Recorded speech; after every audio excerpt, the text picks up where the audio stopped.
Welcome to the Lil Guillotine podcast. We got special guest E and Brad LeBaron. What up? What up? Someone that I do a lot of organizing with. E is in the house. What's up? And what orgs are you from, or what should I say, or what should your bio be? You gotta say it yourself. I organized in Madison with the General Defense Committee. Yeah. Of the Industrial Workers of the World. Yep. Woot. I don't know why I'm writing that down. And yeah, that's all. Cool. So yeah, we invited E on, and we're gonna do actually something that we haven't done yet. We're gonna have some subject matters. Yeah. I know. Usually it's just a conversation. Henry David Thoreau. Yeah, he's a pretty dope dude, honestly. Yeah, you know, he's been coming up a lot, like in the popular media recently, the last month or something. I think, well, at least I like NPR and WRT. Anyways, they've been talking about Thoreau and sort of like concepts of democracy, because I think people are questioning sort of the whole society that we live in the United States. People are talking about it. Yep. They're definitely talking about it more. Yeah, you're looking at people who are like explaining what a republic is and sort of the faults of it versus democracy and fucking participative democracy versus republics and hell. Well, like meritocracy too. You know, people are like, you know, because that's one of the, that's a common misconception that people have. They talk about democracy or they talk about stuff as if it's democracy when it's actually like meritocracy that they're explaining. You know, it's like, oh, you got to work for your, everything, and you got to, earn every little bit, and everything that you don't earn is your fault. You know, Henry David Thoreau is a very interesting thinker. I mean, that's individualist anarchism takes a lot from Henry David Thoreau. You studied it? I haven't.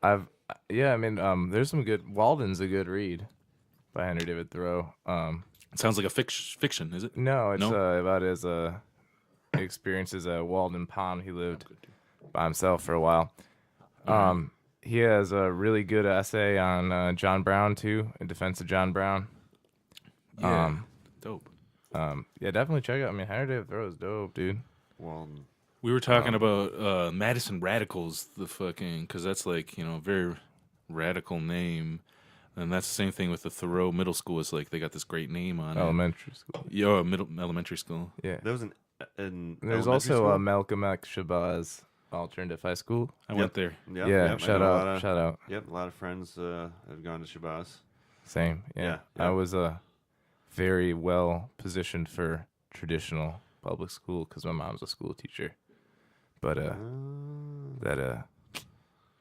had a lot of friends over there and cousins. Shout out cousins, hella. So did you like choose to go to Shabazz then? No, I didn't go to Shabazz. You didn't. You didn't go. You just. Oh, okay. I could have gone to Shabazz. So we're gonna have some subject matter this week. Yeah. Those. So what were we about to launch into, dude? So yeah, nothing. I'm not getting high as much, so maybe I'm a little more fucking spacey now that I am getting high today. Well, I get high every day, but just in the evenings now, trying that out for a little bit. Oh, nice. Yeah, it's going cool. Doing lots of CBD. So I was just going to say, yeah, we got some subject matters today, and like one of them was going to be prison abolition and the bail fund work that we've been doing in town. E and I are both involved in that. And then the other subject was, let me try to think about food security. Food security, that's right. That's right. And then there was the mom's bail fund thing. Yeah, and of course, yesterday was Mother's Day, May 12th, in the United States. Do they have that in other countries? I'm not sure, honestly. I mean, right? You know what? I never thought about it until you just mentioned it. Actually, but like, I think it's not a thing in other countries. Yeah. Actually, Where's the fact checking? I've seen folks critiquing Mother's Day as like it's really conveniently placed right when there's a lull in retail like sales, and so it's like and then of course it's true. Reinforcing the monolithic authoritarian nuclear family structure. As well, of course. Yeah, I've also heard it could be pretty traumatizing for people who might have issues with their parents or trauma in the past. Or if your parent has with being a parent. Yeah. Or if parents passed away recently, and everyone else is out there celebrating their... We should get a content warning in here as well. Yeah, for sure. Yeah. Before that, sorry. No, that's cool. I can edit content warnings in. Like I said, I mean, there should be one from the gate, right? Making it hard like for from Liam. from the beginning. And I am live too, so people do see all the mistakes, so it's all good. Yeah. All the grits and all. Oh yeah, so yesterday was Mama's Day bailout, and we're in we work with the Free the 350 Bail Fund in Madison, and we had coordinated with a bunch of folks together working as a team, as a great team, across 2 different cities to bail out 4 black moms out of Milwaukee County Jail. We were looking for moms in Madison, Dane County Jail, the county that we're here in Madison. Yep. There was none at the time. Although there's always folks that are in our jail who can't afford bail. They're there just because they can't afford bail, which is, technically against the Constitution if folks care about the Constitution. I know some people do. Debtors' prisons. Yeah. Supposedly outlawed. I got that. I looked up the thing. Yeah, what was it again? So no, it's like a lot of countries on this day, but it is spread out. But most countries, on that day. Okay, yeah, that's interesting. Okay. Yeah, you can look it up. Wikipedia has a good page on it. Okay. Right on. Shout out. Shout out to Wikipedia. Donate or don't. I don't know. I mean, don't donate. Actually, I really don't know how that's don't going. donate to us, please. It's donate to a cause. PayPal. Bail some fuckers out with that. Yeah. It's like at Gmail, right? At Gmail, Gmail, At Madison Gmail, GDC at Gmail is our PayPal, and then you can do it's like Liam-Manjon, LIAM-MANJON, excuse me. I'll do that again. LIAM-MANJON at Venmo. You can also donate there to free folks who are in jail because of it's racist and because it's a debtor's prison. I was going to say, does one of you want to take a second and explain what exactly a bail fund is for the listeners that maybe have never heard of this sort of thing? Yeah, so a bail fund is like different states call it different things, right? So in some states, they might not know what the fuck we're talking about when we say bail. It's the same thing as bond. In some states, like in Illinois, for instance, it's called the Chicago Community Bond Fund, and it's always bonds. Yeah. But anyways, so basically, we raise money to free folks who are in jail, who are there because they can't afford to pay bail, basically. And our particular bail fund focuses on black folks in our Dane County Jail, especially because in Dane County, Wisconsin, we have one of the highest disproportionality rates between whites and blacks as folks who are arrested by the cops. Black people in Madison and Dane County are arrested at a rate 11 times of those of white people for the exact same crimes. And so it's like this really blatantly obvious racist system that we have here. So we decided to focus on folks who are black. And folks who can't afford bail. Yeah, and then bail funds, just like generally speaking, are used in lots of other circumstances, like leading up to a strike or leading up to an action. You can organize a bail fund that way, so you might know it in that context as well. But what we're doing here in Madison is what Liam has described. That's right. Yeah, that's a specific kind. And actually, the General Defense Committee was like almost ostensibly restarted as like a bail fund, right? Yeah, almost. Yeah. Oh, then it kind of like it didn't end up being that was one of our main things that kind of kept it going. Yeah, the bail fund and the free meal, I would say, were the things that kept it plugging along. Oh, and we did a lot of child care stuff. That was and I was actually talking about nationally. In like 2014. Oh, you're not talking about nationally. Yeah, like kind of how it was restarted was to like pay for bail, I think, or like. They called it defense. At least that was part of how I learned about it. No, I remember because like when I first I read an article about the GDC before I ever even heard about it from you guys. From I think the one up in Minneapolis, maybe. Yep.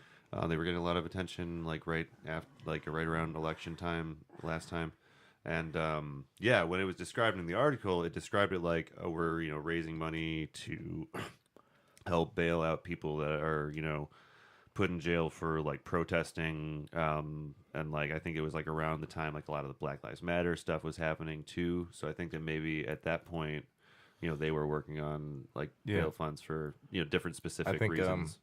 In a specifically anarchist context, a lot of anarchist groups just make bail funds because they know they're gonna be fucking arrested at some point. So. Yeah, for sure. It's ready to go. Yeah. Well, I mean, that isn't the specifics of this bail fund, but Yeah. It can be used for a lot of things. Yeah, but we could that's a different in different context. Yeah. Yeah. And is this so? It's the bail fund, something that they do with the GDC all over the place, right? Like, do they? Yeah, if you follow I follow some of the national emails, and we're still paying bail here and there. Not like not very often. Yeah, I don't know about that. Yeah, I don't know about that. I never heard about. Was that like around J20 stuff? There was one just like last week where it was like, let's pay $130 for this one fellow defender. I forgot what fucking city. I could look it up. It seems to happen like once a month or something. Yeah, we're interesting. Nationally, we're paying like a few $100s. So it's nothing on a scale like we're doing in Madison. Forward that to the listserv. Yeah, for sure. If y'all not on the GDC, the national one, it's a lot of fucking emails on there. Off that shit. Oh, really? That sucks. Like on purpose? You got a violation? Not on purpose. Okay. Just it he happened. Fucked up and did not contact them for too long. Oh, and then they kicked me off. Well, I hope that it was happen fair to you. It was fair. I deserved it. I did. But I don't deserve to go back on either, to be honest. So you should just forward that shit to the listserv. Yeah, it's like, it's not that fun. That email listserv is not that great because it's just so but the good busy. ones though. Give us the good ones. Yeah. Well, yeah, like I mean, the listserv is like it's kind of like a way that like people have been doing it for a long time, and I think it's like something that a lot of people don't want to let go of. You know what I mean? So, the GDC listserv is pretty calm. Yeah, pretty cool. Yeah, mostly just logistics, folks making motions on there, and then voting on them on there. Which is one cool aspect to this organization is you can make motions and vote on them and digitally. Emails. Yeah. Well, I mean, it's like I'm comparing it to have, like pretty regular meetings, so we've been trying to move towards voting in meetings, which is more aligned with our bylaws. True that. Oh wait, no, completely aligned with the bylaws. No, we got the vote. We got the email voting thing in there. It's it's in there. Yep. It's complicated, and I don't understand it, but right. It's not complicated, and I do understand it. I just don't follow it. And when and where are those meetings? Anarchist organizing. Yeah, when's those meetings? When and where are those meetings? GDC meetings. Plug it up. Are at the old Social Justice Center, now the Mutual Aid Workspace. Yep. Workspace, workshop. I don't remember what it's workspace. I don't know. I like workspace more than workshop, but it's over on what is that? It's like 1200. Shit, I don't know the address. I just know the intersection. It's on Willie Street. I mean, it's on Willie Street, right? Like very, very close to. No, I want to get this. Willie, I think it's 1200. In Few. Willie and Few Street. Okay. Yeah. FEW. And it's every Sunday we're meeting, right? Because we're doing every Sunday, right? So we'll having like businessy. It's 1202. I was right. It's on the 1200 block. 1202. Wow. Corner of Willie Street. Memory, Thank you. And Few Street. So yeah, every Sunday 4:30 p.m. we're meeting there, and every other week we're doing political discussions about like some theory or another, and then every other week we're doing organizing meetings. Yeah. Yep. The theory is normally based around a book. Okay. This week we're going to be doing a Silvia Federici's I Do Not. Oh, it's help me out here, guys. Yeah, because I had to look this up earlier today when I was talking to Damien. Yeah. So. But yeah, if you want to come in and discuss some great literature and learn some stuff, come on down. Yeah, because also we were just me and you, Brad, were talking about doing the audiobooks for it. Yeah, and I think I will now that I'm all set up in my studio and shit, and like kind of gearing to go and out of my rep. Yeah. Probably do an audiobook for this and have it out. Yeah. They're meeting in 2 weeks from yesterday, so 13 days. Yeah, and if anyone, the book is .0 Revolution .0, Housework, Reproduction, and Feminist Struggle by Silvia Federici. Okay, all right. I mean, if anyone, and I was just gonna say, if anyone specifically likes the idea of us, recording the audio of these meetings so that you can have that medium, give us your thoughts. It's something we're kind of like experimenting with, throwing around. I mean, no, not the meetings, for the readings. No, we would never record a meeting. No. Yeah. The readings. Readings. Readings. Yeah. I'm sorry. I misheard you. But, no, it's okay. Well, no, I think I'm gonna do it. I'm just gonna go. and do it. Yeah, what happened? Yeah. Did you ever do those last few chapters? Yeah, I did. I got in a rut, but I think I'm out of it now. So I'm gonna. We're gonna try to get do this. I mean, that's worthwhile. I mean, I was. Yeah, well, I mean, I like those a lot. Hell yeah, the Angela or the audiobooks. The audiobooks. Yeah, Angela Davis one. Me too, actually. Yeah, I listened to those. They're nice. I listened to them multiple times because then you can really soak it in, Yeah, all right. Yeah, and it's a lot easier. Like reading things multiple times, I end up just glazing. Yeah, but if I get like, you gotta listen to the whole thing. You're not gonna be like skipping, 10 seconds ahead. That makes no sense. So you're like, you're gonna listen to the whole thing, and that's good. It's good for me. Forces it down my noggin.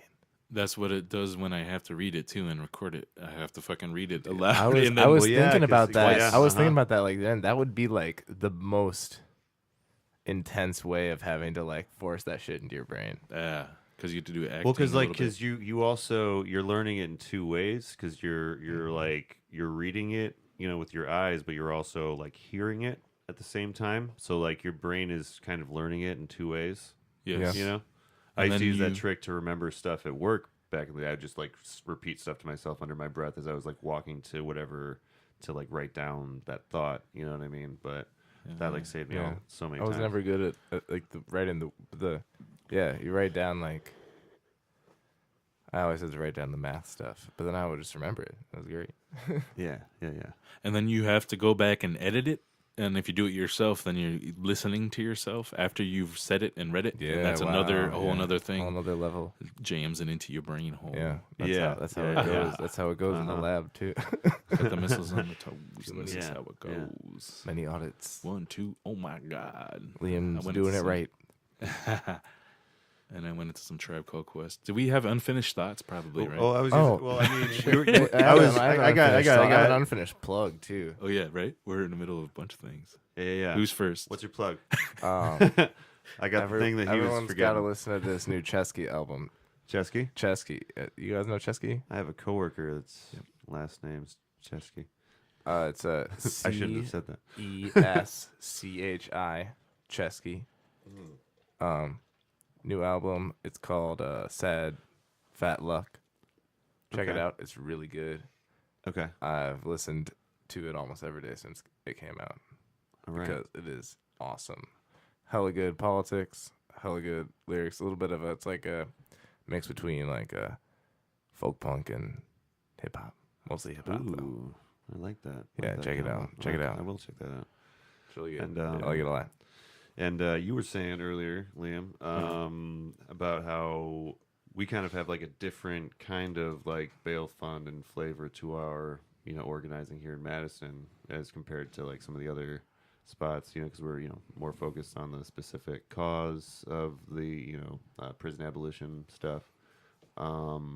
Could someone explain prison abolition, the concept of that? Yeah, that's an important part of this aspect because, like, basically, if you I know what it is. I'm just I know, right? If you're a bail fund and you're paying bails into a system to get people free, but you're kind of not about abolishing the system that is imprisoning people in the first place and fucking people up, then in a way, like, you might even be like just helping the bullshit system. So like, at least theoretically, fucking, and by our actions as much as possible, fucking, we are explicitly abolitionist bail fund, and so the ultimate goal of paying bails and freeing people is to get people kind of like back into the work, so they can also work on prison abolition, and it's been successful. Our organizing crew has been growing like pretty big recently, and so yeah. What do you want to say on that? Let me try something. Yeah. All right. So like, what I like to say to like the libs who think that we should have prisons and the conservatives is like, think about if like your friend got arrested for stealing from you. Yeah. What would you want to happen? I mean, like, that, like, you wouldn't want them to like be arrested and put through the system. No. So like, no. Why does everyone have to be so goddamn like punitive about everything. Malicious Yeah, about fucking it. It's ridiculous. I mean, like, We don't. can you not extend that to like people that you live around? Yeah. Well, You know, if you do, they probably won't fucking steal from you. Yeah, exactly. Well, And so I don't know. I see that like it boggles my mind when you try and talk to people about prison abolition and they try and tell you like, oh, but what about the rapists? Oh, content warning again. Can we put these back in? Yeah. Well, all right. Yeah. Uh-huh. Content warning. You'll probably give you that. All right. Yeah, do a few content warning takes. Like rape and murder. People will bring up rape and murder and be like, what are you going to do with those people? And once again, what if it was your good friend? You're probably going to be thinking like, well, shit. I mean, what caused him to do this? What made him do this? Like, how can I help him get out of this want to do these horrible things? Well, yeah, because usually... And that's the kind of attitude we should have for fucking everyone. Well, yeah, when it's close to you, it makes sense. You know what I mean? Yeah, when it's someone close to you, it's like, oh, I could see why you would do anything to prevent them from being in prison. You know what I mean? And lose all of their freedoms. You know what I mean? But I think that part of it is like that, people have this like, it's that whole, Punisher justice mentality that like, we need to take people who do bad things and throw them in a cell and, what do they get out of forget about them. Well, it's like, I think it's just easy. You know yeah, what I mean? It's easy. It's easy because you don't have to deal with the. If you approach the people, like what I was saying, you can bring that up at the end and be like, yeah. Well, then what's the point of putting people in a cell if like you at a base level don't agree that people should be treated like that? Like, what's the point? Because if the goal was rehabilitation, then it would be structured differently, and we would talk about it differently. We wouldn't like talk about anyone that commits anything and be like, oh, well, they shouldn't have did that. Right. Now they got to be away for X amount of time. That's their fault. They made that choice, and that's how they talk about it. You know what I mean? But like, it's if we actually looked at prison like it's like, oh, this person, maybe did something that did like a violent thing towards another person. Maybe they need to like figure themselves out. They need to find out how to relax and work out their demons or whatever. Talk to someone. If we actually looked at it that way, like, it'd be a little different, but that's not what our system is. Yeah. I went to. Also, we could do a deep dive here. We could go like into the Angela Davis book. Do you read that one? Yeah, you fucking read it. Yeah, you fucking. Wait, which one? Not the last two chapters, 5 and 6. I recorded 4, but didn't edit it, so I have read 4, but not 5 and 6. An interesting part of the way that our penitentiary system is set up is that the word penitentiary is really based around doing penance, right? So it's Quaker, having Quaker that time concept. to think. Yeah, like but kind of a religious type of idea. It's never. It was that for a second, and it didn't work. It was a reform, and then it was something that everyone else wanted because it was obvious that you could do other things with it. Yeah, because it was an easy. It's a liberal reform, so a liberal reform will get co-opted. Yeah, it's a reform. Prisons are reforms in themselves to how we used to deal with crime, which was like executions. And then penitence, or like being in a prison, was just where you waited while you were waiting to get killed or like mutilated or whatever. And so the whole concept of prisons are just a reform Angela Davis talks about. And so yeah, it's kind of screwed up. And then I was just talking about this with my daughter last night. The first film ever made was about a prison. And same with like the next few too. And it's so ingrained in the popular culture. Yeah. So it is. Yeah. Oh, and let me just say this quick while I remember it, is that I went to a National Bail Fund conference in the summer in Chicago. It was like a 2-day, it was a pretty dope convention, and there was bunches of bail funds there. Most of them were abolitionists. There was some like ACLU ones that weren't, but most of them were abolitionists, which was dope. Yeah. But we ended the whole thing by saying, what would you tell people who didn't believe in prison abolition, and like we brainstormed. And I think one of the biggest things was like, Like, why are you putting people in prisons when there's no data to show that it does anything to prevent crimes? In fact, there's data to show it does the opposite. And so, like, let's be practical if you want to just be, like, freaking appeal to someone's freaking common sense. Like, why are we imprisoning people when it doesn't work? Tell me that. Yeah. I'm going to grab a beer. Y'all go. Feel free to go. And I think there's no good answer for that besides... People don't know that. Yeah. And I think... I mean, maybe this isn't an answer, but it's an idea that we do not have in our general like framework. I think is like true restorative justice. Yeah. Like is different. Like kind of like what I was saying, like the same thing where it's like, what's the final outcome that's good? The final outcome should be good for both the victim and the. I mean, like. For sure, the victim first, but then after the victim, the other person in that interaction is the perpetrator, and we shouldn't be leaving that person and saying, you know, fuck you, like you did this and now you're bad. You know, we should be trying to help them not do that in the future because that's beneficial to everyone. Yeah. So I think that's the point of restorative justice, maybe, and you know, instead of a simply punitive model, and that's a bit of a difficult thing to cross with a lot of people. Angela Davis in that book also talked about how you don't really get any kind of fucking justice as a survivor or victim of the person who had to, got the crime committed on them. Many times, you know, you don't feel like anything was done because they're just going away. They don't get to like talk to anyone or get like reprimanded, and then they come out and like, you know, depending on what kind of crime too, it might be just like a barely even if like time. Let's say your shit got stolen and then it got destroyed accidentally, in like the arrest, you're not getting that shit back. Mm-hmm. Yeah. So like, you've lost that shit. The cops have not salvaged that for you. Yeah, you were hoping they would salvage example. it. Yep. But they wouldn't. They didn't. They don't care about that. They care about catching that fucking perp. So that's problematic just at the start. They don't care. Like, why would you call the cops if someone got... I don't get it. I wouldn't do it. But, like, people call the cops when things get stolen. That makes no sense. I think, who could have stolen this from me?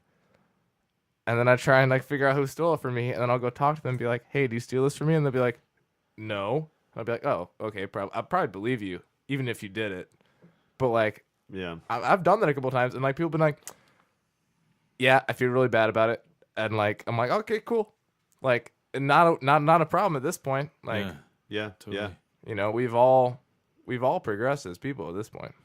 Yeah, and I mean, you call the cops for that stuff. They just come. They're just like, "Oh, well, you know, that thanks for the information, but we're never gonna find that thing." Like you never hear back from them. We're not even gonna try. Well, I mean, and on that point, like, forgive your friends' debts, too. Like, if you can, obviously, if it's like dire, don't. But like, I don't know. Even if it's dire, there's some valor in that. But you know, like, it's shitty. Like, we gotta like break down that kind of interaction. I don't even like if I lend someone something to like a brother or friend or something.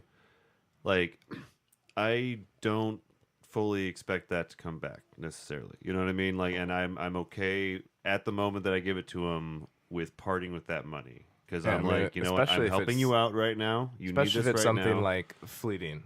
Yeah. I don't know. I mean, I guess it's different if it's like because I don't have very many items. Yeah. So if I like give you an item, it's probably like an item that I'm gonna use again, and so I'd probably want it back. But if it's just like bud or like money, it's like, come on now. Like, it's done. Yeah. I mean, it's smoked, it's spent. Like, like a couple thousand or something might be a like. Yeah, well, that's different. You set that up beforehand more firmly because exactly. That's a different kind of. We live within capitalism. That's like it's like a small loan between friends, right? But that's a little different than like But I loaned my friend $800 to buy a computer, and we just set it up like on the fridge. Like, you just pay off the loan whenever you can. I don't care. It took like a few months. It actually took less months than we had initially arranged because I had a worry about a money pinch, and that was fine. You know, I'm not rich, but like that was better than going to a fucking bank. Well, I didn't charge no interest. Well, yeah, and I hate it when money gets between And I just spent it normal. People that love each other, you know.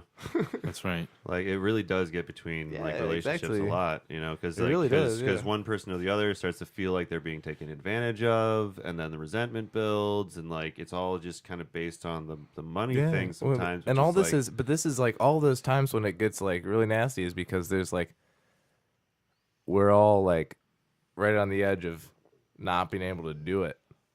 You know, in a way, you know. Yeah, when you're desperate. And I mean, already, and it's like people are like, okay, so like, well, you could probably get, you know, let's collectivize the fucking workplace. yeah. Everyone's not going to get paid that much more. We're only going to get paid like $5 more an hour, but that's going to change everyone's lives. Oh yeah. Change, and it's in, you know, and that kind of like simple change is like it's a big change at that point. Like if it happens to, you know, a whole workplace. I mean, man, there's like some workplaces where that would change like a whole fucking neighborhood. Bringing it back to restorative justice shit, though, is like, I think it's a common fallacy among the left when we, at least like folks who are, you know, beginning out, or like, you know, how we're taught in centrist society and mainstream society, when we hear about like sexual assault, particularly, our first instinct is to want to cause violence upon the person who's done it. Well, I'll whip that person's ass. You're gonna rape somebody? I'll beat you to a bloody pulp, motherfucker. And like, that's not that. I mean, I think it's, you know, it's coming from a good place, I guess. But they've like manipulated our. It's an understandable emotion for sure. It is. But I think like especially if you've been like they've on used the that receiving end of it or something for some punitive like, the way theories. that society has defended and set up the whole like way that we perceive sexual assault. It makes sense that you'd want to attack it in such a violent way because no one does, and it's so protected, you know, all the frats and shit. I get the whole like walking down the frat row with like, you guys are all killers. Like, I'm gonna cut all your dicks off. I get that, and I'm for that. But yeah, you should absolutely not have this sort of like all or nothing. Well, like idea about anything, really, you know. Yeah. Well, those same people that want it catches you into like really, you know, contradictory situations where you end up not following through on what you thought. Oh yeah, so the wanting to commit violence on folks also goes right along with sort of an fucking centralist, warmongering, imperialist logic of mainstream society, the logic that they need to instill in the mass, you know, mind control in the mass media, to quote a Noam Chomsky book. Did I say mass media, mind control and mass media, something like that? Anyways, fucking yeah. So I think like it goes to the benefit of like it's very punitive and it's also very violent. It goes right along with the narrative. So like I think people naturally maybe do that, but then like they don't correct folks when they have that kind of language on the left, because it really plays right along with some of the sorts of ideologies that they need to stay in power. Well, I think it's also I remember what I was going to say. That kind of violent like feeling is kind of part of like that toxic masculinity thing, you know. And I find that a lot of the people that say the most violent things about like rapists and murderers and stuff are like also people that will like dismiss claims of sexual assault from like, you know, big names that they just don't, you know, think they're like, oh, they're just doing it for attention or something. You know, they'll say like stuff like that when it like is brought up, you know, but at the same time, when there's like someone that's like, you know, like a poorer person without a lawyer convicted of something like that, and they're like, it's, you know, sticks or whatever, like they'll be the first to be like, oh, I want to fuck that guy up, I want to, you know, beat him up and, you know, do horrible things to him, you know. But I haven't to be honest, I haven't met many people who are super all right. I'm at Carcel around this, but I have met a couple, and they just really stick out because of their ferocity. Yeah, right. Yeah. And how uncomfortable I am about that. Yeah. Because also, I mean, this is a kind of a separate note, but with sexual assault, if you go to places that are more conservative, that gets amplified and historically has been amplified around oppressed people as well. Mm-hmm. Yeah. So making laws just to try and protect something that really could be protected better by societal changes with laws hurts a lot of people sometimes. I don't know a lot about this, so I'm not going to make a claim either way, but I know that can happen. So I just like to bring that up because I didn't think that was touched. Yeah, absolutely. Yeah, freaking sexual assault as a weapon, weaponized sexual assault, and sort of its role in imperialism. That's something to talk about. Another Angela Davis book I read, Woman, Race, and Class. Really great book. Angela Davis books are the bomb. Yeah. They talk about, how sexual assault is used against black women historically, as a system of control and, of course, exploitation of black women bodies and all, but also simultaneously, there's cases in the 70s where the black male body has been over sexualized, and of course there's the whole white women being raped as the number one reason why so many hundreds of thousands of folks were lynched during the Jim Crow period. That was the number one reason for that. So there's a long history of amplified Yeah, I was gonna say. Side note on that, the book "No One Is Illegal" really touches on that a lot, and basically, you read the whole book, and it kind of almost plays like a wavelength or something, because we did I don't know. So it goes over basically our history with different races that we've just scapegoated in the same way over and over again. Essentially one of the first arguments is always how they're coming to take their women. That's the first thing that they go to, vigilante logic. The zoot suits. Remember, the story of the zoot suits. They would talk about how they're wearing these suits because they're trying to sleep with our women and all this stuff. When really they were just going to a club and dancing and having fun, because that's what one does. But it's a really great example, because it just shows how every so many years we just need a new scapegoat, and it really puts things into kind of perspective. Kind of going along with what you were saying. Absolutely. Yeah. I don't know. I mean, and it gets me. I was actually just thinking it's almost like we've been kicking, there were a bunch of scapegoats before, and we're just kind of taking them down. Mm-hmm. Maybe somewhere more not mainstream, and they're still around.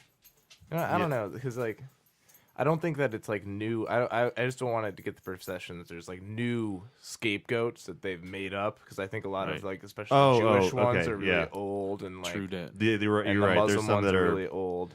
Yeah, because I read Tintin. Yeah. Tintin. Yeah. No, I don't know that. Dude, it's a fun little Belgian comic. Oh, okay. Super fucking racist. No, I know Tintin. Super racist. Yeah.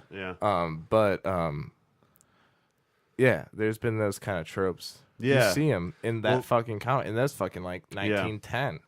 Damn, so it's that old. That's been around. Yeah. So well, and it's not. They're not new. They're just becoming. They're coming up because we're pushed out other ones, which is good in a way, but not. Okay.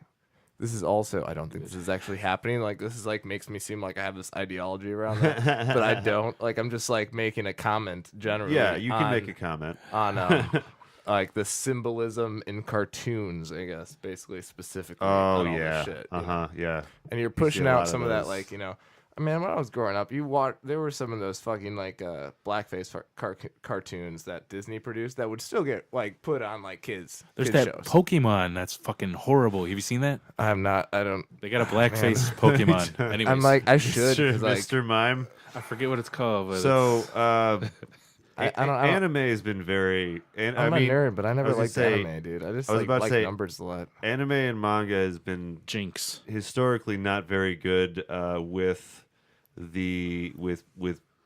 I guess, portraying black people in general. Original Pokemon. I got you on that first 151. Mr. Popo from Dragon Ball Z. Look that one up. Oh, no, yeah, we're looking at Jinx. Don't look this up, people. It's blackface content warning. It's horrible. I don't know about that Dragon Ball Z shit. Well, what I'm saying is that there is I'm not defending it, but I'm saying that it is a problem in a lot of anime. Look at the autocorrect and manga imagery. Look at the autocorrect. You do Mr. Racist, and that Popo comes up. Oh, it says Mr. Popo Racist immediately? It's hella racist. It's hella racist. But it is. Also, it's supposed to be a Pokemon. That's what they're going to, defend it. Yeah. It's still racist. It's a racist Pokemon. Yeah. Sometimes you got to get Jinx, though. I think there's, a spot and everything. Yeah, he pretty much looks like Jinx. It's horrible. You know? Yeah.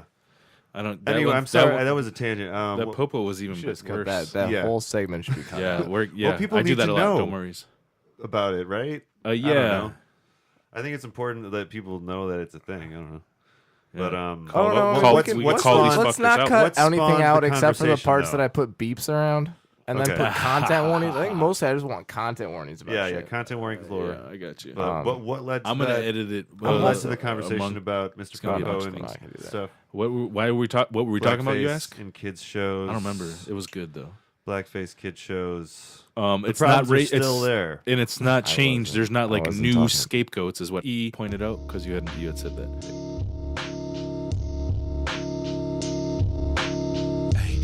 In the streets, hey, free grab at the feet, hey, we romp in the streets, hey, free grab at the feet, hey, we romp in the streets, free grab at the feet, we romp in the streets, free grab at the feet, we romp in the streets, free grab at the feet, hey, we romp in the streets, hey, free grab at the feet, hey, we romp in the streets, hey, free grab at the feet, hey, we romp in the streets, free grab at the feet, we romp in the streets, free grab at the feet, we romp in the streets, free grab at the feet, the power of weed, the power that greed, the style of cheat, the one that we need. The cower that needs the hour of peeps. We come for the feed, the tower bequeath. Right down to the streets, lay down to the beats. The crown of police, we now can delete. The power defeat, the borders delete. Throw gas at a team, they miss the offspring. Gestapo and teams, to stop all the means of legal entry. It's much more than mean. It's modern Nazis, pull up in the team. Don't say what they mean, they make climate claims. The pigs in the teams of blue assassins have suplex again. This is the passion. Ripped at a hero, He-Man, Tick, Bradford Jr. Picks make me 16 to shooter. Hey, we romp in the streets, hey, free grab at the feet. Free grab at the feet, hey. We romp at the streets, free grab at the feet. We romp at the streets, free grab at the feet. We romp at the streets, free grab at the feet, hey. We romp at the streets, hey. Free grab at the feet, hey. We romp at the streets, hey. Free grab at the feet, hey. We romp at the streets, free grab at the feet. We romp at the streets, free grab at the feet. We romp at the streets, free grab at the feet, hey. We romp at the streets, hey. Free grab at the feet, hey. We romp at the streets, hey. Free grab at the feet. Whether you mentioned zoot suits, and that's going to be another tangent. Wait, we're going to go on zoot suit tangent? Yeah, I got a lot of good theories got a lot of good theories on this. that I've read from some cool theoreticians. So I was just going to talk about Robin D.G. Kelly. He wrote about zoot suits. I like Robin D.G. Kelly a lot. He fucks with. Have you read Robin D.G. Kelly? Yeah, cool. A long time ago. Another book I want to read is his Thelonious Monk book. Have you read that? No, I got to read that. So Robin D.G. Kelly is this. He doesn't call himself a Marxist, but he's like a post-leftist, I would argue, and he fucks with Afro-pessimism. But he's also like heavy into Marxism, and Marxist theory and all types of other theory. Ibn Khaldun. Shout out Ibn Khaldun, who came before Marx and came up with political economy. And he's from Africa. He's an African, and so he doesn't get credit with it because he's a European. Gonna call myself a Khaldunist. Well, we got a real Eurocentric history. Yeah, for sure. Shout out Ibn Khaldun. But anyways, so Robin D.G. Kelly talks about the zoot suits, and he talks about these theories that I think are really important, and I wish more folks who were like white knew about this in our society. Folks who are well-meaning progressive too. So basically, it has to do with public spaces and political performances, right? So if you think about the Jim Crow South and sort of how black bodies were limited to having displays and their public sort of where they were allowed to be public was so limited during Jim Crow that there was these public spaces that became places of political theater, which Robin D.G. Kelly argues were very sort of political. It was activism that you could do during Jim Crow fucking politics, which was hella fucked up for folks who were black. And then he also talks about like workplace stuff too, but more importantly, like this cultural aspect that Reverend D.G. Kelly talks about is like not a lot of authors write about this shit. So I think everyone should check out Reverend D.G. Kelly. I'm friends with him on Facebook. He's not friends with that many people. Anyway, anyways, wow, name drop on Facebook. So anyways, fucking yeah. But he talks about like, you know, it was like basically like these battles, these cultural battles, and they were important because there was like black people had to resist culturally too, because basically they weren't allowed to fucking exist at all in certain spaces, right? Like so, and this is true under capitalism in general, and quite like literally, and the relationship between capitalism and the capitalist system of economics and its fucking relationship to space and public space, right? So it has its history. He talks about this. It has its history in the violent expropriation of land of the peasants, and like a lot of people say UK, but it started elsewhere as well.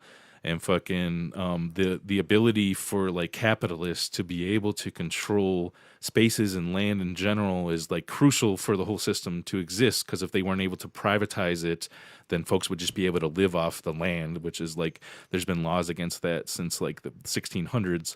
Where you know, you're not allowed to go and like fucking forage, or you're subject to death, and that's sort of how capitalism. It's the death of water the collection commons. The death of the commons, and so like the commons during Jim Crow became these very important political theaters, and so like he argues that zoot suits became like a performance of resistance because it was associated, not necessarily because they were that bad, but he also argues that like it became like an important political resistance movement for young black men to hit on women because of the bullshit stereotypes that they were doing that. And so they would like it was like radical for some of the folks. It was a form of political resistance for like young black men to hit on women on the buses, right? In this very public place that was like it was like a performance theater, right? So like they wouldn't even do this. They weren't even interested in doing this in real life, but in this public place, they would do this as an act of resistance.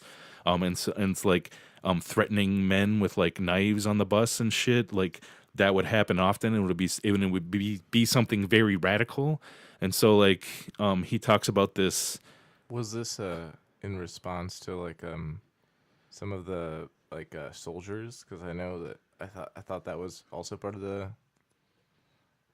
why the zoot suits became such a thing, was because it was in response to the soldiers coming into their neighborhoods when they were on leave or on a shore or whatever. Yeah, and to be fair, this article was super theoretical, and so it didn't talk about the history of like the zoot suits, because it's kind of like because the zoot suits were associated with rebellion, it became an act of resistance for them to wear those in public and like treat white men like shit and threaten them with violence. You know what I mean? Absolutely, yeah. And that so was like that was the whole point. Because you couldn't organize a fucking union as a black person in public. You weren't allowed to. The only place you were allowed to communicate with other black workers was in your home, with with your family, basically.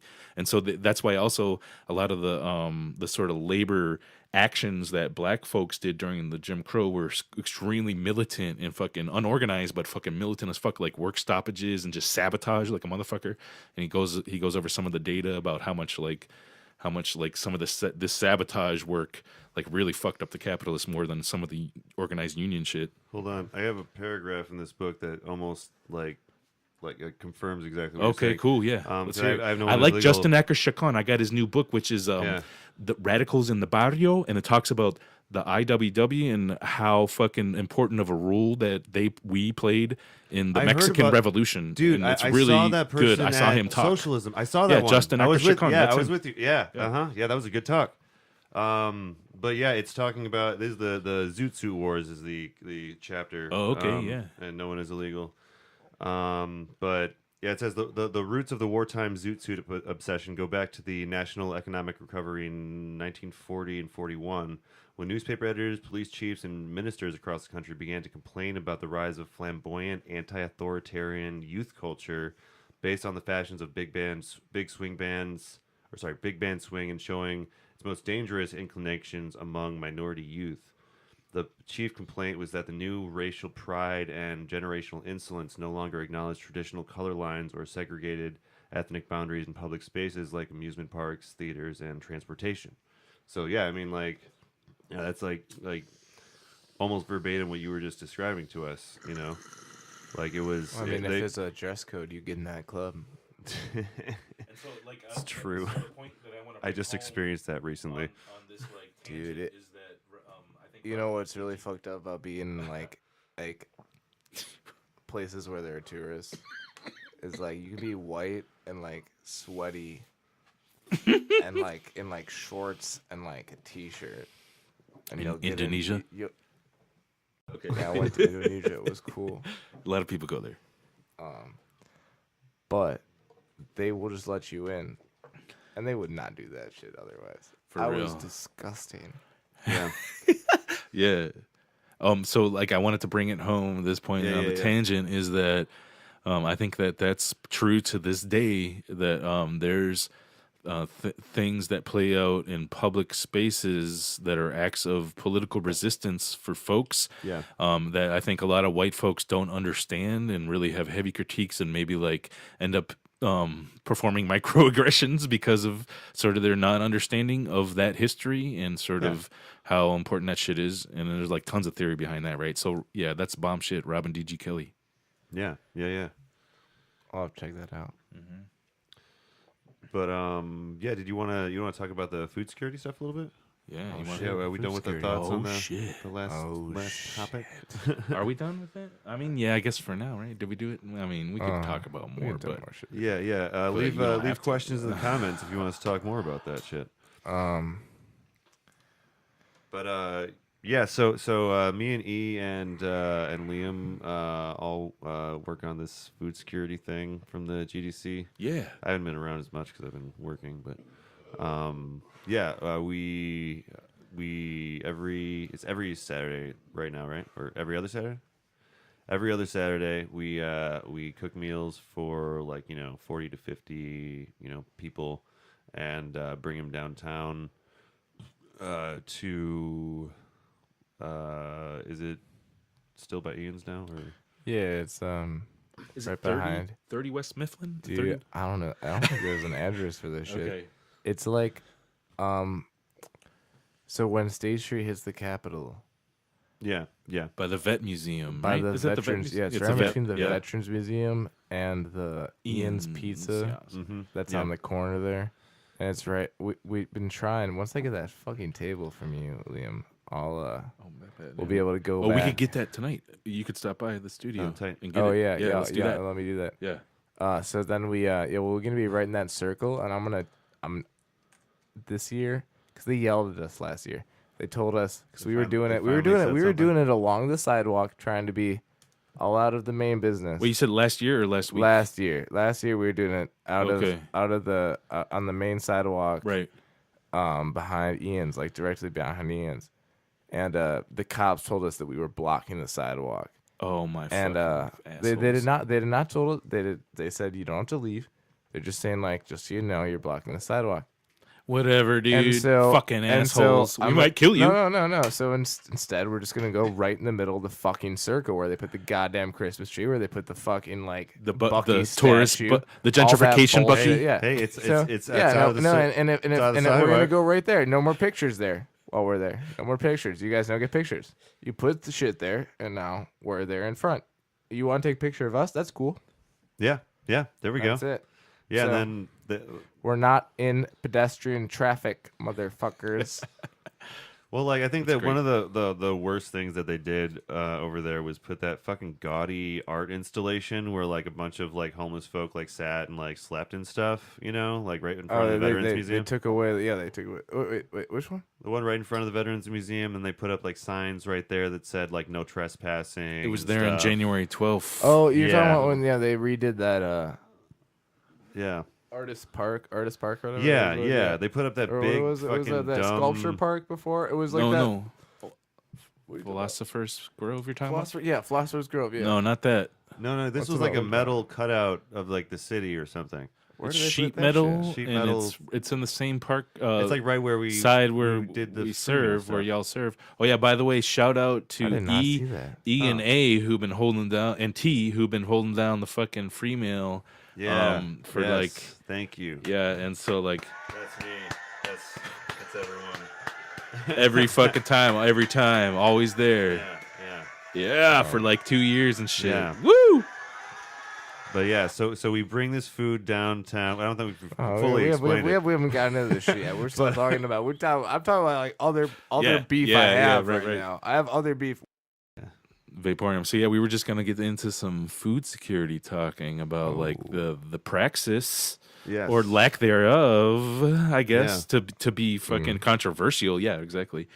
Because basically the reason I bring that up is because I used to be in some Trotskyite organization, and a lot of the work that I do in what now I consider basically doing anarchist organizing was not all of it, but was considered to be liberal, fucking reformist, fucking charity work. But I don't agree with that.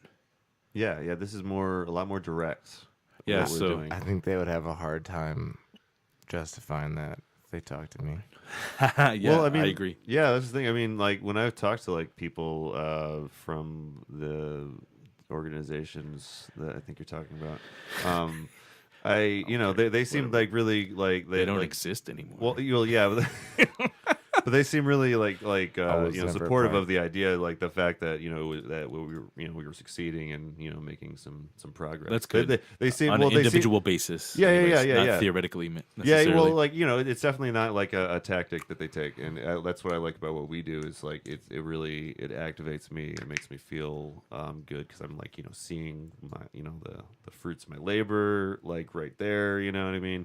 Because we just to recap, we cook these meals, we bring them out to downtown to the wherever. Sometimes the location changes according to where they're more congregating. Like during the winter, we had to change locations a few times because they weren't congregating near Ian's anymore because it's not it wasn't as advantageous as it's cold. You got to deal with fucking elements and shit. But but we try to bring the that out to them whenever we can. And one thing that's great about that is we get to get out and interact with people and see how it affects them immediately. You know what I mean? It's a good service for everyone involved. It's good practice for us. It's a good thing to do. I don't know. Can't say enough good things about it, but I'm also involved in it. I'll agree with you, E, that you could debate and win an argument with any of those folks, and that's the reason why it was so important for them to keep their members away from people like you at all costs. And I have a funny story about that. I was at Socialism Conference last year, the last time it happened in the ISO, and I was talking to a young comrade, and I was dropping hella anarchist theory, and I was able to back it up, and I was fucking making good points, and like this person went up, this person who saw that I was theoretically a threat, I won't mention their name, literally dragged that person away from me with some excuse oh, we gotta go, blah blah blah blah blah, blah. We gotta leave right now, like it was obvious that I was theoretically a danger to sort of the whole operation, and that was kind of flattering to me. I was like, wow, I never had that happen. That's kind of fucked up. I mean, well, maybe I hear a controversial opinion coming in. Yeah, someone who can controversial opinion coming in. I guess I might have this more in common with the fucking weird incel crowd with the whole let's at least be honest with what you're fucking talking about. Don't just rip people away from shit. Yeah. You should at least fucking confront the. I was talking to this guy, an Australian guy, and he was trying to tell me that all that mattered was sane your mind. And that was the big thing. Sane your mind. That would be the thing that would help you win arguments and help you find truth. And he was an idiot. Yeah. So every time he said his mind, I just laughed at him. Yeah. But also it's infuriating because dude believes that. And that's the kind of shit that's horrible, but that's on both sides, Yeah, definitely. It's not a Oh, sorry, I'm not even talking to this shit. You have to No, boost me. You're doing okay. Yeah. No, I'm doing okay. A few beers later. Oh, I came into this. You guys, like I said, they barely caught me on. They were like, yeah, they were sorry. like, We hey, did. hey, do you want to do the podcast? And I was like, I'm like 8 beers deep. Sure. I could probably stop drinking for like an hour and a half. Yeah. You And I stopped. continue You stopped in for the a minute. podcast, but now I've done another 5. So, Yeah. but it's Coors Light, so no worries. No worries. Yeah. And so the fucking I got a ride. But Don't food worry, security. y'all. I'm not an Yeah. asshole. So what? So since you've been holding that shit down like a motherfucker, and I agree, I just haven't had capacity probably, and otherwise I'd be there with you, and I appreciate y'all. Yeah, But I think yeah, it's what's important the? to make it consistent. Yeah. Absolutely. So what's the idea? Is it reformist? Is it liberal? Is it fucking charity work? Sure.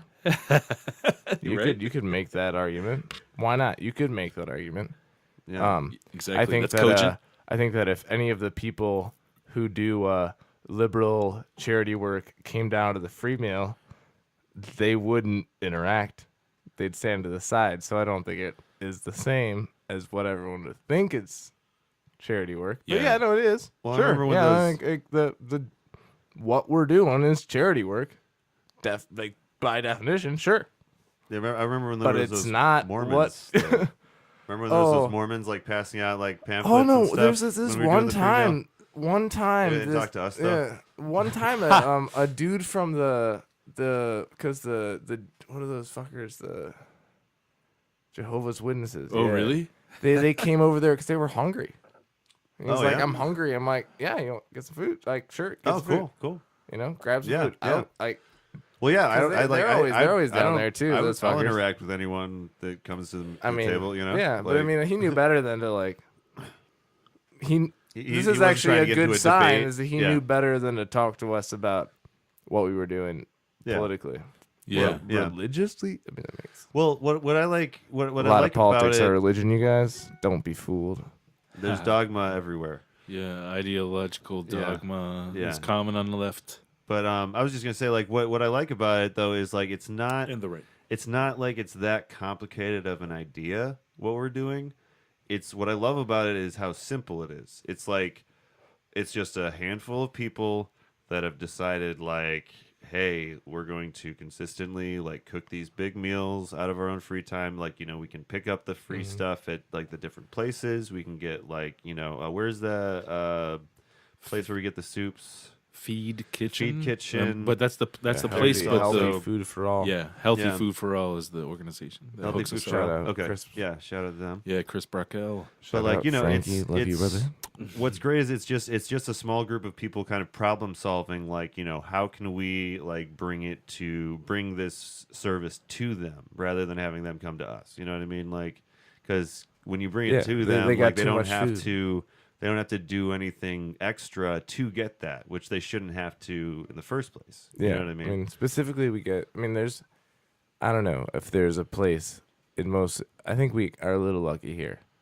with Well, we do with have a feed well, we have because a big, they like have too much food and they're throwing out food all the time because they just have too much. So like yeah, we have a good.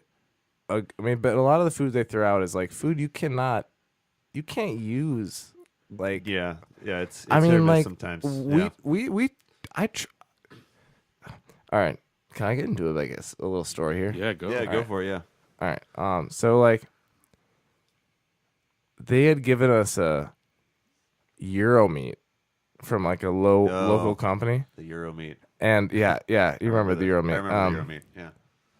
But the reason we got it was because they had fucked up. When you make Euro meat, you like grind lamb and beef together, and you put in spices like salt, pepper, oregano, all that good shit.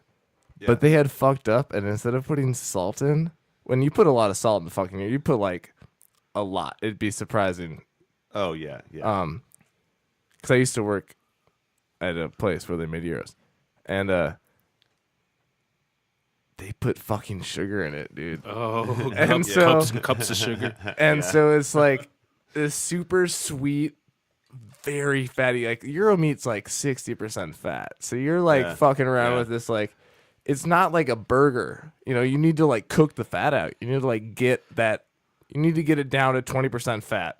Yeah. For it to be reasonable to serve. Right. So you're dumping fat. You're like cooking it in the oven and just like dumping like grease out into like a pan on the stove. We'd end up with like a fucking 5 or 8 quart pan of grease. Oh my, 2 gallons. Gosh. And it wasn't that. I mean, it was okay. Yeah, it was workable. But It was work, but like there were a couple people that like you'd see just like start like they take a bite and look and be like, that's not good. But we something different about that Euro meat. We I had a couple of those. We did a lot of them. They were fine.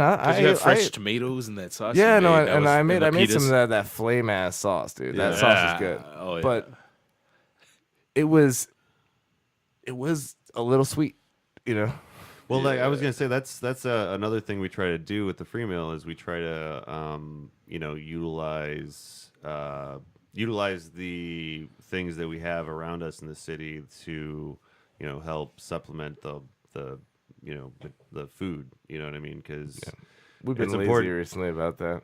Yeah, well, sometimes we'll go out and like just buy a few things and fucking slap it together. But GD sauce, dude. we do try when we GD can sauce. to sauce, like. GD sauce. The GD sauce. What else? Shout out to the GD sauce. I'll share this recipe though. Okay. All right, yeah. This is Recipe for right. the I'm GD sorry, I'm sauce. kinda hogging the sauce mic recipe. here, No, but- go for it. Yeah, I like All this. right, yeah. So GD sauce recipe. Yeah. There are 4 ingredients, or no, 4 ingredients plus spices. Garlic.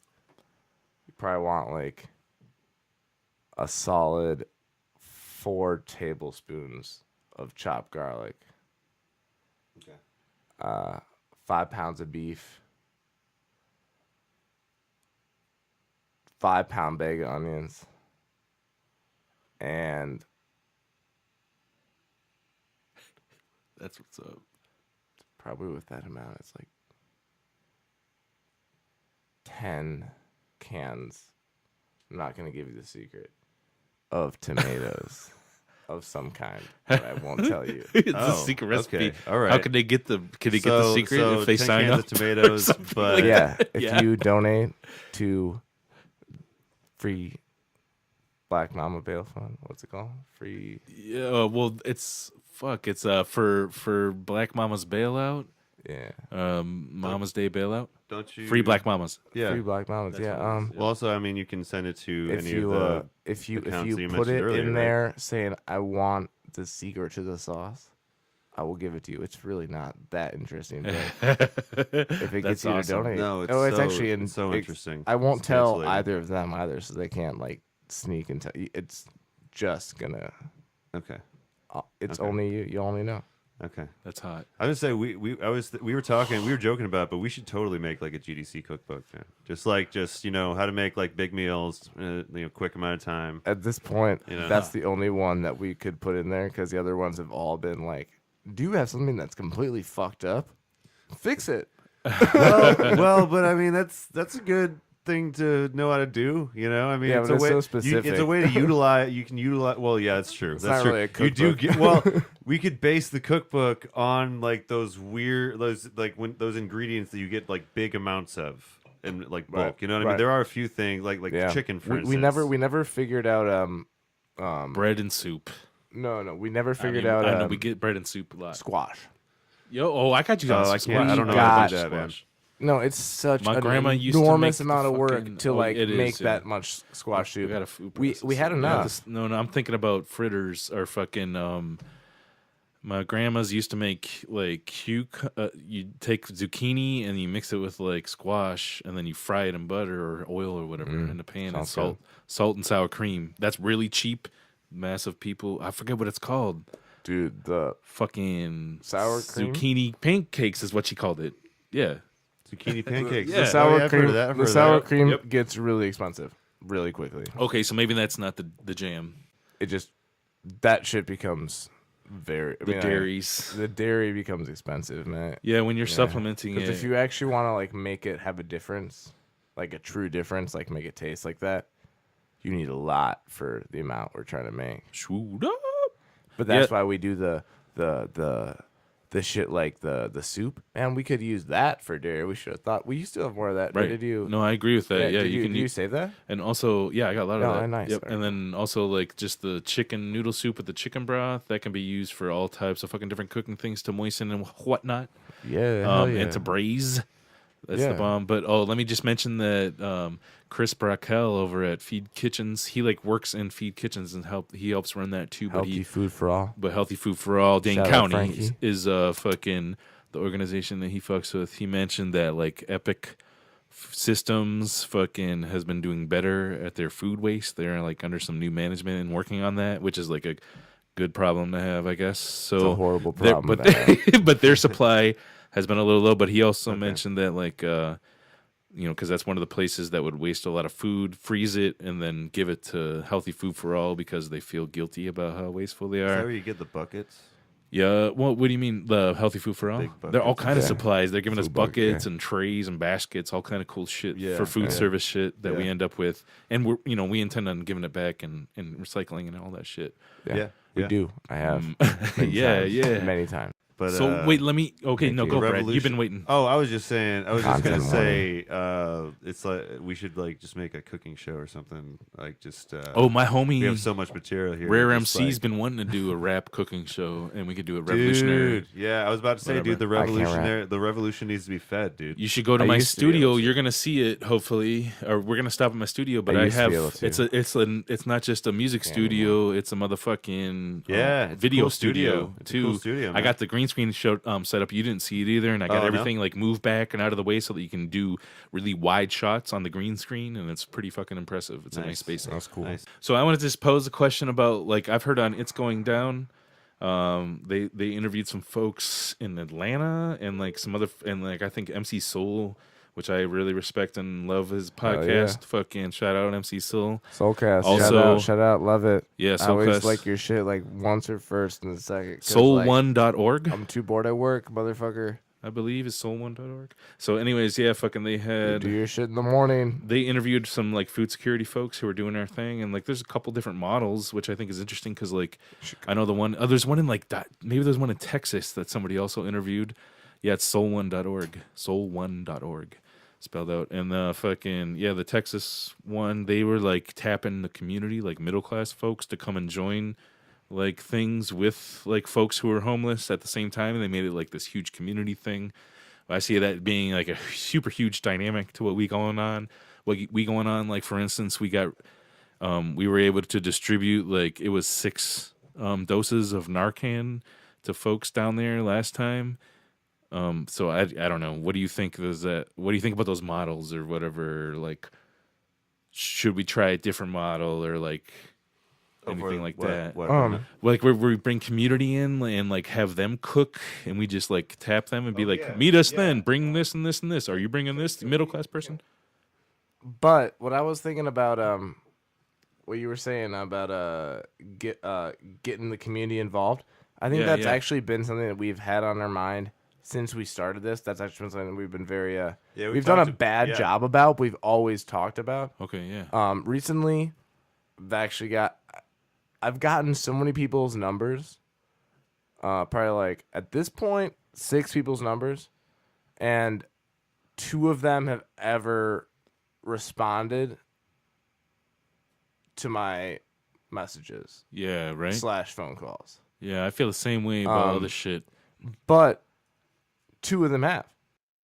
It would be good to provide more shit. Yeah. I've been thinking about a lot of things that could be provided with the free meal. Like childcare? No. Let me. There's actually a lot. There's instead of doing the plates, the paper plates, in plastic, we could do what was saying. The paper inside of the paper plates, you just like buy a bunch of cheap plates and knives and forks and shit from St. Phineas, and you have the station there to clean them, and people just clean their own dishes. Oh yeah, okay. Yeah, that's dope. I like it. And then it makes it much more of like a family feeling space instead of like having like throwaway shit. You can't just throw that on the ground. Like I like that over like right, imposing their politics on people. Right, but it takes a little bit. It doesn't take a little more. It's more about creating a space with that kind of politics. It would be nice to have one more person there than to help with the free at the serving point. Yeah. Yeah. But what's nice is it does not increase the amount of people that have to help cook, because that's actually like the most, but it's not a problem most of the time. We have enough people to cook. We just that's what takes the most labor, and we need the most help with. You mean? Yeah, or getting food. I mean, getting food is. I mean, if we were to do that, it would be nice to have another person that would help coordinate that. Because how do we get water down there and stuff? It's hard to like lug warm water. I mean, maybe we could like talk to one of the cafes we could get a. water. Well, I was gonna say we can get a container that we can keep refilling with water, so we're not constantly bringing. Buying like disposable. To wash the plates. Oh, to wash the plates. Yeah. Oh, yeah. I mean, that would be something we'd have to figure the logistics out for, but it's definitely doable. Yeah, totally. But it'd be cool. I mean, it's also like maybe one person on cheaper for us because you end up spending a lot of money because you end up like spilling shit on the ground. Yeah, attainably sustainable. And it's a lot better for the environment. I mean, like, sustainably refrainable. The libs, you can tell the libs, like, hey, we're the only sustainable, collaboratively attainable. Yeah. And that was a good you can idea. own the libs on the lib program. So I was happy that I heard about. That was a good idea. Yeah, and I think that.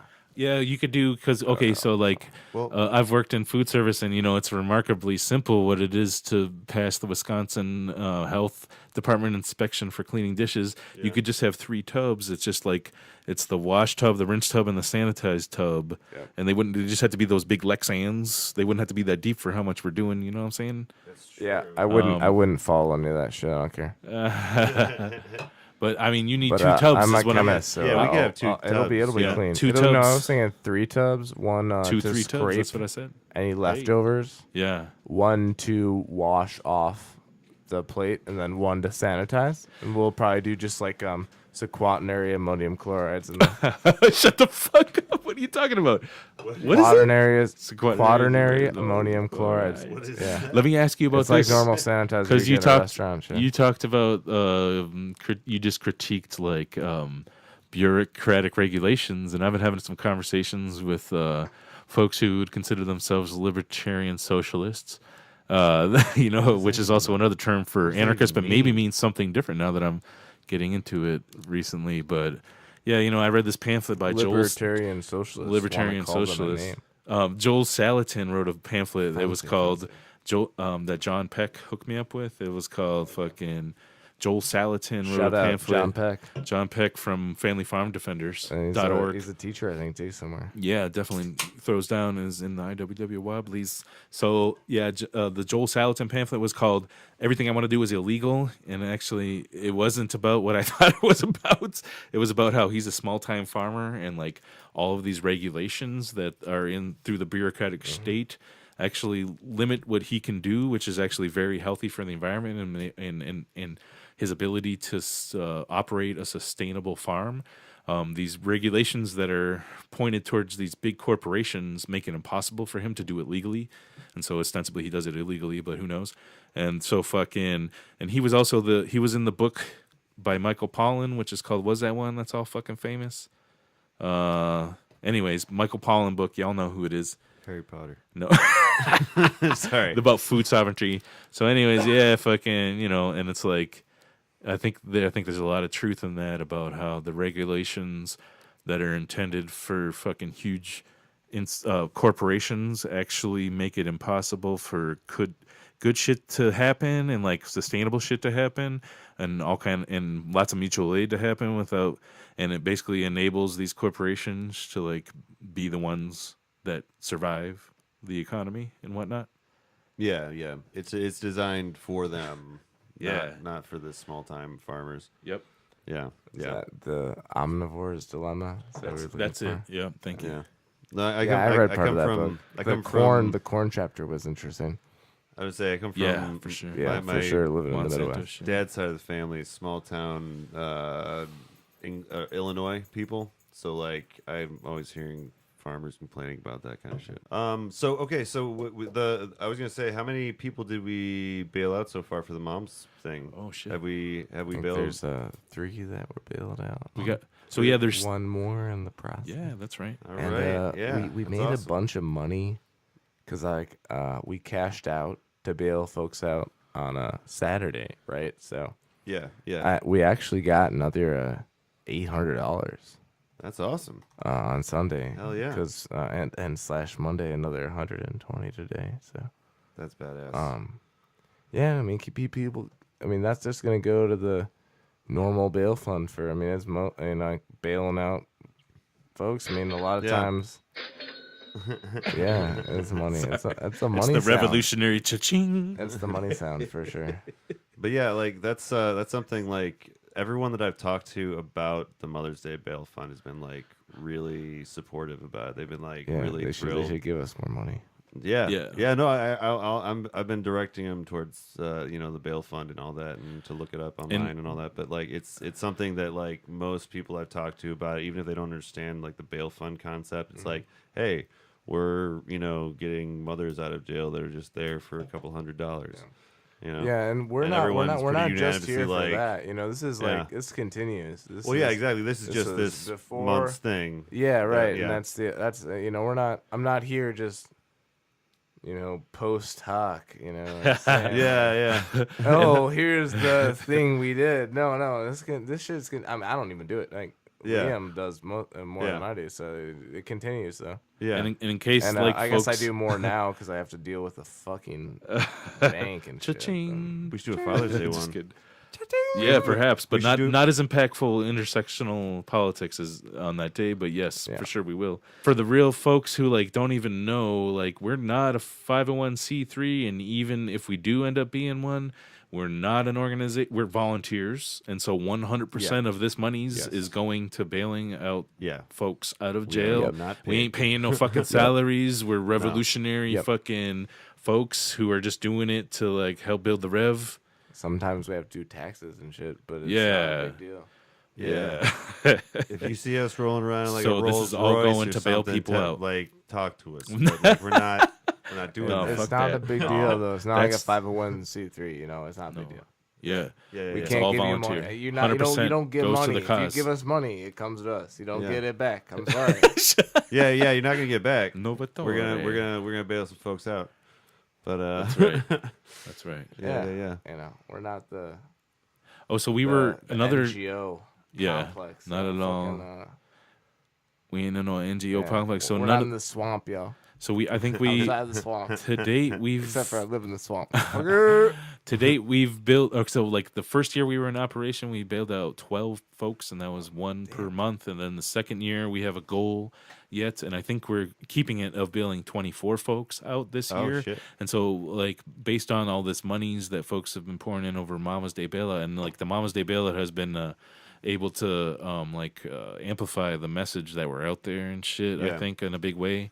So like we're getting a lot of notice now around this, so that's been good, and we'll continue to bail out mothers who are in jail, and we prioritize mothers, and we part of our like charter, I guess, or like what we agreed upon there. Our politics is that we prioritize folks who are have children to take care of, and then I think we even first we prioritize children who are in the jail, and you'll be surprised we've done 2 already. Maybe more actually. If you're talking about 18 and under, or like under 18, at least 2. No, 1. I'm gonna vouch on 1. Okay, 1. So then, we prioritize folks who are trans and non-male first, and then we go to folks who are male. So all of this money, even if it's not for Mama's Day Bailout, is going to prioritize bailing out Black mothers out of Dane County Jail, and we just started working with Milwaukee folks, so also in Milwaukee Jail. Yeah, shout out Milwaukee Black and Pink. Oh, yeah, hell yeah! I didn't even know we were working with you, but I always dope, hella respected, and I know a lot of fuckers in you, so yeah, I've had hella respect for Black and Pink. I was like, whoa. Yeah. Hello. Fuck yeah, this is the first time hearing about it, but I'm excited that we're extending to Milwaukee. That's dope. Yeah. Yeah. That's what's up. It's spreading. Anyway. Hell yeah. They spread here too. They helped us a lot. Yeah. Shout out Milwaukee IDW. The more you're an inspiration. The more us in Milwaukee, like just in general, like do like activism shit together is good, is better. You know what I mean? We need more of that because it's not that far away. It seems like it is, but it's not really that far away. Hour and 15 minutes. Yeah, yeah, and like bad traffic even. Yeah, you get there an hour. Yeah, we got cars now. So. Yeah, man. We got the internet. We got Skype. High speed rail. Yeah, we got Walker. all sorts of shit. I'll donate my car to the GDC. Yeah, there we go. Nice. That's dope. Okay, so wait, what's our wrap up? Let's do a wrap.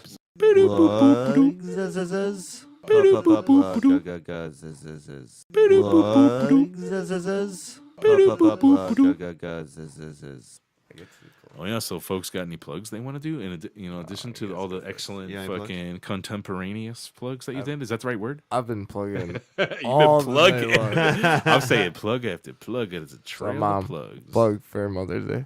Yeah. All right. So I guess I'll go first. Well, yeah. Happy Mother's Day, Mom. Shout out to Mom. I know she doesn't listen to this one, but shout out to Mom. I'm putting together a new website for Revolover Audio. Soon we'll be getting this podcast and all my other podcasts up on my own RSS feeds and shit, and you'll be able to click on them all in the same place. I'm building the website from the ground up, so it's gonna take me a minute. But the other thing I was gonna say is I got the latest episode of Rolling Stone is out. Check it out. It's a lot of fun. I think that we've kind of figured out a groove. So check this if you want to start out with Rolling Stone. This is the episode to check out. I do a sweet Liverpoolian accent, and it's a lot of fun. A lot of sound effects. What episode number is it? This is episode 10. 10. It was episode brutal 10. that Liverpool beat Barcelona. Was brutal. Yeah, I hear. But Detroit Rock City's the episode. We got our new friend Adrian Ranney is on with us now. So we all three of us are getting together, putting some wacky stories together. So check that shit out. Sounds fire. Revolover Studios in the house. Revolover Audios in the house. Audio. You've been plugging everything like in Oblivion. Well, maybe recap. What are the couple we talked about? Well, No One Is Illegal by Justin Akers. Yeah. Mike Davis. Wait. Yeah. Oh, I got many plugs. So I'll let you go next. Yeah. So my next plug is just that my studio album's coming out. It's been professionally mixed and mastered and engineered and recorded by a Grammy Award nomination. How do you say that? A Grammy Award nomination. Grammy Award nominee. Yeah. Someone who's been nominated for a Grammy Award in the past. What's that? You get paid more. And so it's called. Yeah, exactly. Oh, it's shit. Wait, no. Who's it called? Pain One. You get paid. No, I didn't get Pain One. Okay. No, I'm talking about the not the DJ. He doesn't do mixing, mastering, and engineering. Pain One. Yeah, he just produces beats and does it really good. And is good business at it. But I'll try to work with Pain One if he'll have me soon. Which he's interested. You just got to pay money, and work it out. I'm gonna do that soon. But this studio album is called sounds good, dude. "Free to Starve in the Street." A little bit. Free to Starve in the Street. And so it sounds really fucking nice. And I'm gonna get it pressed on vinyl so folks can have that for merch. I got T-shirts merch. I got glasses merch. I want to pre-order the vinyl right now. Up. All right, you got some more pre-ordering the vinyl. plugs? Go for it. What's that? Oh, it's called "Free to Starve in the Street." Yeah. I'll first plug "Free to Starve in the Street." You've heard me plug some shit. Yeah. Like listen back to the other parts of the episode. You have to listen to the episode. You never know. I probably actually will make them delete most of those plugs. So. We might have to delete the plugs. Sensitive wait, materials. Other plugs. You want us to put a voice mask on you? AIDS Resource Center, Wisconsin. Yeah. Hella plug. Yeah. AIDS Resource, ARCW. AIDS Resource Center, Wisconsin. Oh, hell yeah. Hella plug. Yeah. Love that a lot. That's really good. Yeah. Heidi. Yeah. I like, oh man. Yeah. Oh, if you wanna